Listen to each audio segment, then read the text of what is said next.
اللہ تعالیٰ کا شکر ادا کرنے کے لیے شکرانے کے 2 نفل پڑھنا جائز ہے؟ سائل کا کہنا ہے کیا کسی خوشی کے حاصل ہونے پر اللہ رب العزت کے لیے شکرانے کے 2 نفل ادا کرنا جائز ہے؟ رہنمائی فرما دیں۔ الحمد للہ والصلاة والسلام علی رسول اللہ۔ حصول نعمت یا زوال نقمت پر سجدہ شکر کرنا نبی علیہ الصلاۃ والسلام اور آپ کے صحابہ کرام سے ثابت شدہ سنتوں میں سے ہے۔ اس کا تفصیلی بیان سوال نمبر 5110 کے جواب میں پہلے گزر چکا ہے۔ جبکہ شکرانے کے 2 نوافل کے متعلق اہل علم کی 2 مختلف رائے ہیں۔ چنانچہ کچھ اہل علم نے حصول نعمت پر شکرانے کے 2 نفل ادا کرنے کو مستحب قرار دیا ہے، اور اس کے مستحب ہونے کے لیے جن دلائل کا سہارا لیا ہے وہ یہ ہیں۔ امام حاکم نے کعب بن عجرہ رضی اللہ عنہ سے روایت کیا ہے، رسول اللہ صلی اللہ علیہ وآلہ وسلم نے جس وقت کعب بن مالک اور ان کے رفقا کی توبہ قبول ہوئی تو کعب بن مالک کو 2 نفل پڑھنے کا حکم دیا۔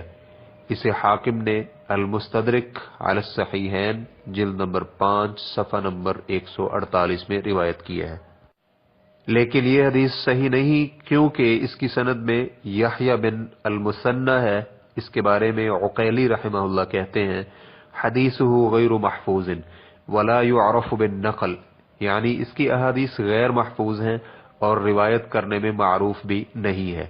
الضعفاء الکبیر جلد نمبر 4 صفحہ نمبر 432۔ ابن ماجہ حدیث نمبر 1391 نے سلمہ بن رجا کی سند سے بیان کیا ہے کہ عبداللہ بن ابی اوفا رضی اللہ عنہ کہتے ہیں رسول اللہ صلی اللہ علیہ وآلہ وسلم نے ابو جہل کے قتل ہونے کی خوشخبری سن کر 2 رکعت نماز ادا کی۔ اس حدیث کو ابن حجر اور ابن ملقن جیسے کچھ علماء کرام نے حسن کہا ہے۔ ریفرنس کے لیے دیکھیے البدر المنیر جلد نمبر 9 صفحہ نمبر 106، تلخیص الحبیر جلد نمبر 4 صفحہ نمبر 107۔ لیکن بوصیری رحمہ اللہ کہتے ہیں اس حدیث کی سند میں کلام ہے۔ اس کی سند میں شعثاء بنت عبداللہ کے بارے میں کسی نے جرح یا توثیق بیان نہیں کی، جبکہ سند میں موجود سلمہ بن رجا کو ابن معین نے ضعیف کہا ہے۔ ابن عدی ان کے بارے میں کہتے ہیں کہ حدث باحادیث لا یتابع علیہا، یعنی ایسی احادیث بیان کرتا ہے جن کی متابعت نہیں ملتی۔ امام نسائی کہتے ہیں کہ ضعیف ہے۔ دار قطنی کہتے ہیں ینفرد عن الثقات باحادیث، ثقہ راویوں سے انوکھی احادیث بیان کرتا ہے۔ ابو زرعہ کہتے ہیں صدوق۔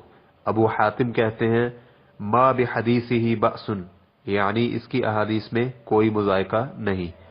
مصباح الزجاجہ جلد نمبر 1 صفحہ نمبر 211۔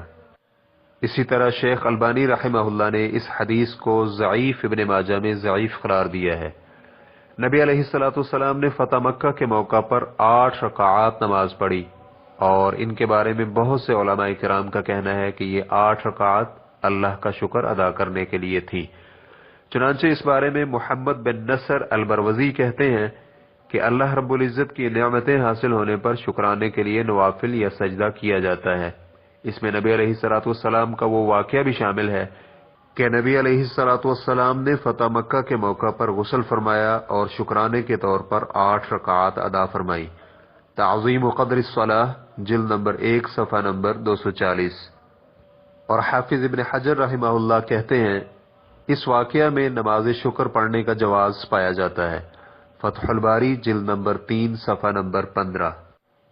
لیکن اس حدیث سے شکرانے کے نوافل پر استدلال 2 طرح سے محل نظر ہے۔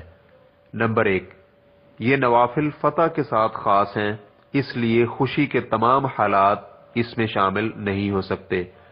چنانچہ ابن کثیر رحمہ اللہ کہتے ہیں کہ یہ دشمن پر فتح یابی کی وجہ سے نماز شکرانہ تھی۔ البدایہ والنہایہ جلد نمبر 1 صفحہ نمبر 324۔ اور اسی طرح شیخ الاسلام ابن تیمیہ رحمہ اللہ کہتے ہیں سلف کسی شہر کے فتح ہونے پر امیر کی طرف سے شکرانے کے لیے 8 رکعت پڑھنا مستحب جانتے تھے۔ مجموع الفتاوی جلد نمبر 17 صفحہ نمبر 474۔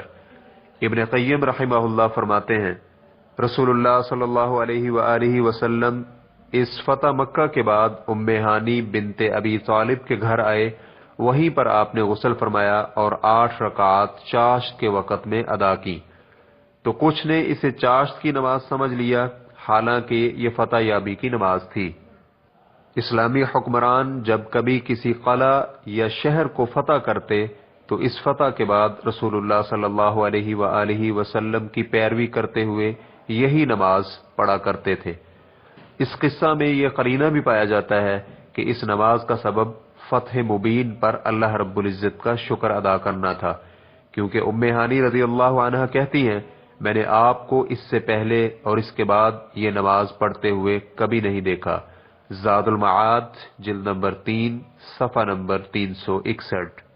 ام ہانی بنت ابی طالب نے اس حدیث کو روایت کیا ہے اور وہ خود اس حدیث کے الفاظ میں کہتی ہیں کہ یہ چاشت کی نماز تھی، لیکن یہ بات ابن قیم کی گزشتہ بات سے متصادم ہے۔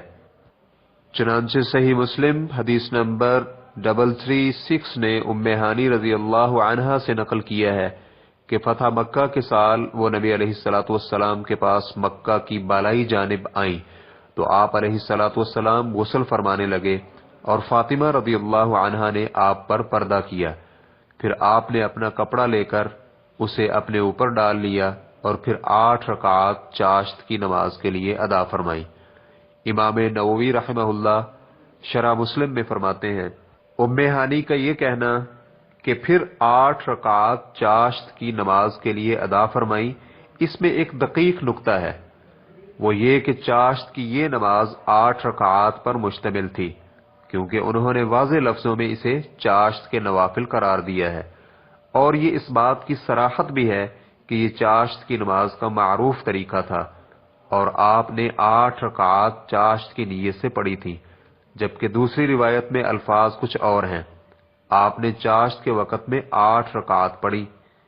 اس حدیث کے الفاظ سے کچھ لوگوں نے غلط فہم اخذ کیا ہے کہ اس حدیث میں چاشت کی 8 رکعات ہونے کی دلیل نہیں ہے۔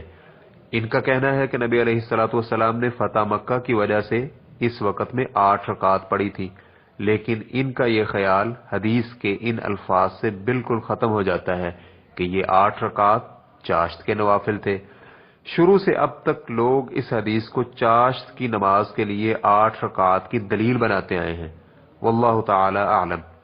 نوافل کو عربی میں صبح بھی کہتے ہیں کیونکہ اس میں تسبیح بھی ہوتی ہے۔ ان مذکورہ دلائل کی بنیاد پر اکثر علماء کرام اس بات کے قائل ہیں کہ صلاۃ الشکر یا شکرانے کے نوافل جائز نہیں ہیں۔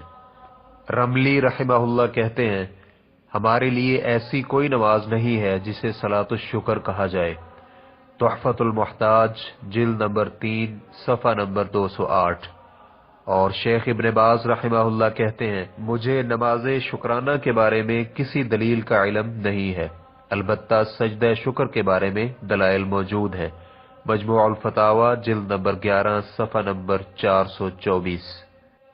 شیخ ابن عثیمین رحمہ اللہ فرماتے ہیں ذخیرہ احادیث میں کسی نماز کا نام نماز شکرانہ ہو میرے علم میں نہیں ہے، البتہ احادیث میں سجدہ شکر موجود ہے۔ فتاوی نور علی الدرب جلد نمبر 6 صفحہ نمبر 17۔ اور شیخ ابن عثیمین رحمہ اللہ ایک دوسرے مقام پہ فرماتے ہیں شکر کے لیے قیام اور رکوع پر مشتمل نماز نہیں ہے، بلکہ شکرانے کے لیے سجدہ شکر ہے۔ فتاوی نور علی الدرب جلد نمبر 6 صفحہ نمبر 18۔ اس لیے ایک مسلمان کو ملنے والی خوشی کے موقع پر شرعی عمل یہ ہے کہ وہ اللہ کے لیے سجدہ شکر بجا لائے۔ شکرانے کے نوافل بے بنیاد ہیں، واللہ تعالی اعلم۔ اسلام QA ریکارڈنگز مؤسسۃ الشیخ صالح المنجد المملکۃ العربیۃ السعودیہ، فتویٰ نمبر 131657۔ والسلام علیکم ورحمۃ اللہ وبرکاتہ۔